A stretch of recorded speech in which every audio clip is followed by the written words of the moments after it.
안녕하십니까.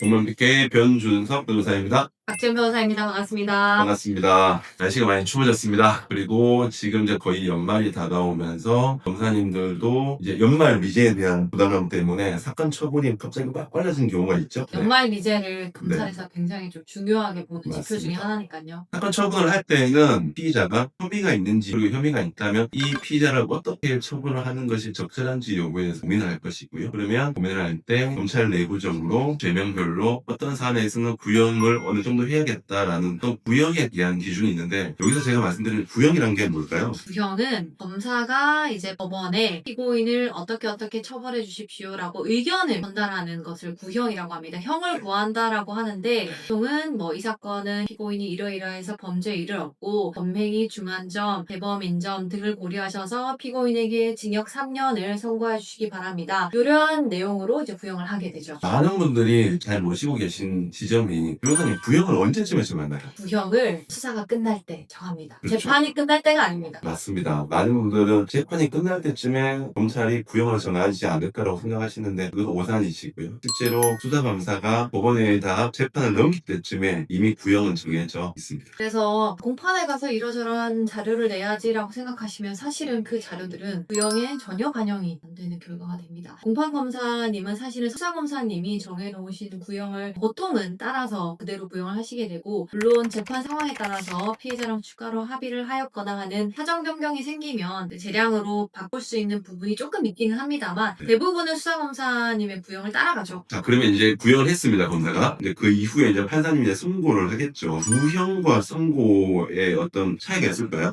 통상적으로는 구형의 한 3분의 2 정도 전후에서 선고형이 나오는 것 같아요. 제 경험상으로는. 그러다 보니까 결국은 검사의 구형이 선고형에 영향을 미친다고 저는 생각이 됩니다. 판사님도 법적으로는 구형에 기소되지는 않으시지만 그래도 검찰의 구형을 충분히 반영을 하시는 것 같아요. 그렇기 때문에 대부분 평균적으로 2분의 1이나 3분의 2 미만으로 선고형이 정해지는 경우가 많습니다. 물론 더 많이 선고되는 경우도 있고 훨씬 낮은 형이 선고되는 경우도 있습니다만 통상적으로는 그런 것 같고 근데 이 구형과 선고형의 차이를 정말 많은 분들이 놓치시는 것 같아요. 기사를 보면은 검사가 10년을 구형했다라고 하면은 예를 들어서 그 구형이 굉장히 많은 형량을 내포하고 있다라고 하면 댓글로 판사님이 이번에는 높은 형을 선고했다 이런 댓글이 바로 달려요. 즉 구형과 선고형의 차이를 조금 분명하게 아셨으면 좋겠다는 생각이 듭니다. 마지막으로 한 가지 드릴 말씀이 검찰의 구형에 비해서 선고형이 낮았을 때 어느 정도 낮으냐에 따라서 검찰이 항소하는 기준이 나름대로 있죠. 있죠. 내부적으로는 기준이 있죠. 기본적으로는 2분의 1이라고 많이 얘기를 하는데요. 예를 들어서 제일 많이 실수하는 것 중에 하나인데 자 1년 6개월 구형했어요. 2분의 1 얼마나 생각하십니까? 그러니까 저도 처음에 빼냈습니다. 8개월이라고 생각을 처음에 했거든요. 하는 분들 꽤 계시죠? 맞아요. 근데 실질적으로 한 10개월인가요? 1년 6개월이니까 18개월이잖아요. 그래서 9개월이 2분의 1입니다. 한마디로 1년 6개월을 구형을 했는데 9개월보다 낮은 형이 선고가 되면은 기본적으로는 항소를 해야 되는 사건에 해당을 합니다. 그런 사건을 항소하지 않기 위해서는 내부적인 검토 보고서를 써야 될 때가 있고요. 또 중요 제명, 그러니까 중한 범죄의 경우에는 선고형이 3분의 2 미만인 경우에 항소해야 되는 경우도 있습니다. 그러니까 죄명에 따라서 조금 달라지기는 하지만 평균적으로는 2분의 1이라고 생각하시면 될 것 같습니다. 형종이 달라졌을 때도 항소를 하죠. 예를 그렇죠. 들어서 실형을 구형을 했는데 벌금이 선고된 경우 그리고 당연히 무죄가 선고됐을 때도 검찰은 유죄를 전제로 구형을 했는데 무죄가 선고가 되기 때문에 거의 100% 항소를 하게 되죠. 99%라고 봐야 될 것 같아요. 오늘은 이제 구형과 선고형의 차이에 대해서 말씀드렸고요. 다음에는 좀 더 재밌는 주제로 찾아뵙도록 하겠습니다. 감사합니다. 감사합니다.